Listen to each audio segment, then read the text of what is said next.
Star Wars Jedi Fallen Order is a different kind of Star Wars experience. It's a game that takes inspiration from a couple different gaming genres, with similarities to games like Metroid Prime, the rebooted Tomb Raider, and Dark Souls. If you're thinking that sounds like a weird combination of games, you're not alone. However, I can tell you from personal experience that Fallen Order really does feature aspects of each of these gaming series, and to tell you the truth, it actually works. And that's really surprising considering who made this game. Fallen Order was developed by Respawn Entertainment, who was known for the Titanfall series and the recent Battle Royale game Apex Legends. I've got a lot of respect for Respawn, but I found it strange when I heard they were making a third-person Star Wars game where you run around with a lightsaber because it didn't fit with the games they usually make. The studio had previously only made first-person shooters, so why would they make a third-person melee action-adventure game? And don't get me wrong, that's exactly the kind of Star Wars game I've been looking for the last several years. The last time we got anything like Fallen Order was in 2010 when The Force Unleashed 2 was released. Respawn just seemed like an odd choice to make this kind of game. After playing through Fallen Order, I can confidently tell you that my initial doubts were proven wrong. While I had mixed feelings about the game during its first couple of hours, I ended up really enjoying it by the end. In this review, I'll be discussing the three main aspects of Fallen Order, which are exploration, combat, and puzzle solving.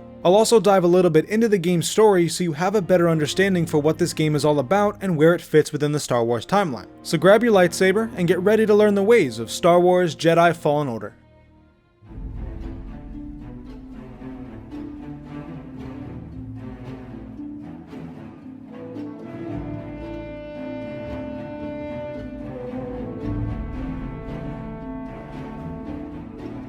So I want to start off talking about the combat because I think it's the part of the game that many people will have trouble with early on. I myself struggled with the combat in the beginning, constantly dying and getting frustrated. However, once I started to get used to the controls and how different enemies behaved, combat became something I actually looked forward to. If you recall, I mentioned earlier that Fallen Order takes inspiration from a couple different gaming genres. Well, combat in this game can be compared directly to that of Dark Souls. Now, before you get concerned, let me assure you that while Fallen Order is definitely a difficult game in terms of combat, it's not as difficult or as punishing as the combat in Dark Souls. I think the best way to describe combat in this game would be to call it Dark Souls Light. In Fallen Order, you're armed with only a lightsaber and a few force abilities that you acquire over the course of the game. These include Force Push, Force Pull, and Force Slow. You will use your lightsaber and these abilities to fight a variety of different enemies ranging from simple stormtroopers to giant monsters to deadly bounty hunters. These enemies all have their own unique fighting styles and attack patterns that you'll need to learn as you encounter them. Most enemy attacks can be blocked with your lightsaber, which will deplete your stamina. If you run out of stamina, you'll be unable to block attacks for a short time. You're also able to dodge and roll out of the way, which does not deplete your stamina, so you want to mix those in to give your stamina time to replenish. Some enemies actually have their own stamina bars that you'll need to deplete if you want to damage them. This bar will regenerate if you don't attack that enemy for a short while, so you have to keep that in mind when fighting. Many enemies also have at least one move that's unblockable. They will glow red when they're about to use this move, giving you a chance to act. When this happens, your only option is to either sidestep the attack or roll out of the way. Some of these moves are harder to avoid than others, so you'll need to be patient and learn the timings and range of each attack. Another option you have in combat is to parry incoming attacks. Blocking keeps you from taking damage, but parrying allows you to create a gap in your enemy's defenses and counterattack. You do this by pressing the block button the moment before an enemy is about to strike. It's a very useful technique that can help turn the tide of a fight if used effectively. One thing to keep in mind though is that some opponents actually have the ability to parry your attacks, so you need to be careful when attacking them. Your force powers are limited to the blue bar at the bottom of your screen. This bar depletes every time you use a force power and is replenished every time you damage an enemy with your lightsaber. If you don't have enough force, the bar will be grayed out.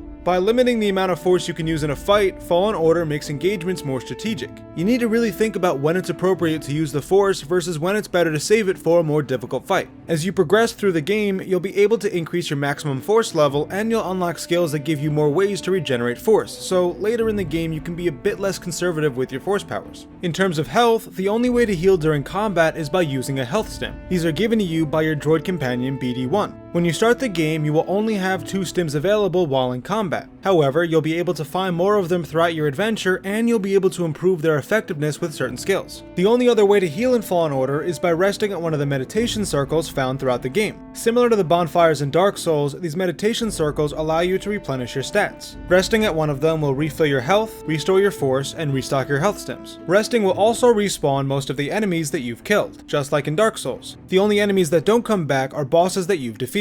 This adds another decision for you to make. Do you return to full strength strength at the cost of respawning the enemies you've killed, or do you push on without recovering so you don't have to fight the same enemies again? To be honest, I didn't need to make this decision that often. There are a lot more meditation circles in Fallen Order compared to bonfires in Dark Souls, and they usually show up in places where you wouldn't need to go back anyway. Again, Dark Souls light. The meditation circles also serve two other purposes. They allow you to spend skill points to buy new skills, and they're the only place in the game where you can save. Defeating enemies and finding lore on each planet will reward you with experience. Once you've earned enough experience, you'll be given a skill point to spend on a new ability. These can cost you anywhere from 1 to 3 skill points, and they become available to purchase in different tiers as you progress through the game. Another similarity between this game and Dark Souls is what happens to this experience when you die. When you die, you lose all the experience you were holding, and you'll be returned to the last meditation circle you visited. In order to get that experience back, you need to retrieve it from the place where you died. Sometimes, this involves you interacting with a glowing spot on the ground like in Dark Souls. Most of the time, however, you'll need to damage the enemy that killed you. This will restore all of your experience and will even restore some of your health and force. The one thing you won't lose when you die is skill points. If you've earned a skill point but die before spending it, you still hold on to that skill point when you respawn. The only thing you lose upon death is any experience you had accumulated towards another skill point. The last combat feature I'll talk about before giving my overall impressions is your lightsaber. At some point in the game, you'll acquire a double-bladed lightsaber, which, I'm not gonna lie, is pretty awesome. You will be able to switch back and forth between a single or double blade anytime you want, allowing you to mix up your fighting style to suit the situation. The single blade does a little more damage and is better for fighting enemies one-on-one, while the double blade does a little less damage but is better at blocking and attacking multiple enemies at once. So, at the end of the day, is combat actually enjoyable? After struggling with it early on, I ended up liking combat for two main reasons. The first was this lesson I learned after a couple hours of playing.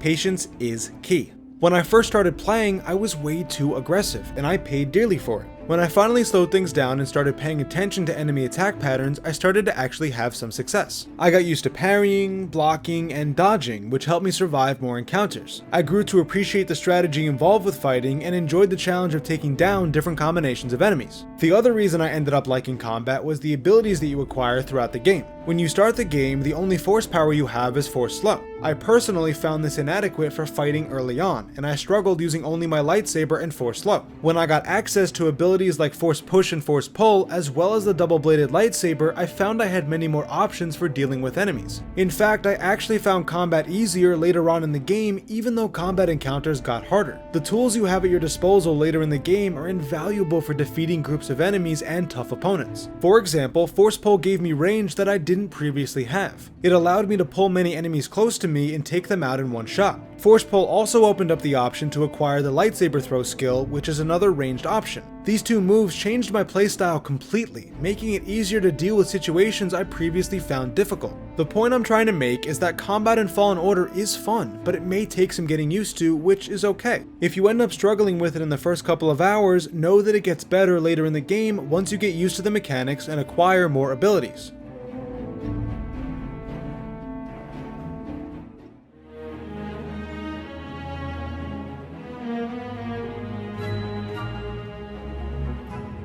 The story in Fallen Order goes like this. The main character is Cal Kestis, who is a former Jedi Padawan that survived Order 66. After being in hiding for several years, Cal is discovered by the Empire and marked for execution. Before he can be killed, he is saved by a woman named Seer Junda, who was also a survivor of Order 66. Seer is looking to rebuild the Jedi Order, and has been searching for surviving Jedi to help in that effort. Together, and with the help of their droid companion BD-1, they follow in the footsteps of Seer's former master Anor Cordova to find a way to bring back the Jedi. Along the way, Cal is pursued by agents of the Empire known as Inquisitors, who are former Jedi that have been tortured and turned to the dark side. These Inquisitors, as well as the Purge troopers that serve under them, have been trained to hunt and kill all of the surviving Jedi. It's a solid story that gets better as the game progresses. It's not the best Star Wars story ever told, but it's still a good one that fits well within the Star Wars universe. Throughout the game, you will travel to a few different planets, some new and some familiar. You won't be able to travel to all of them right away, but once they become available, you can travel to them anytime in your ship.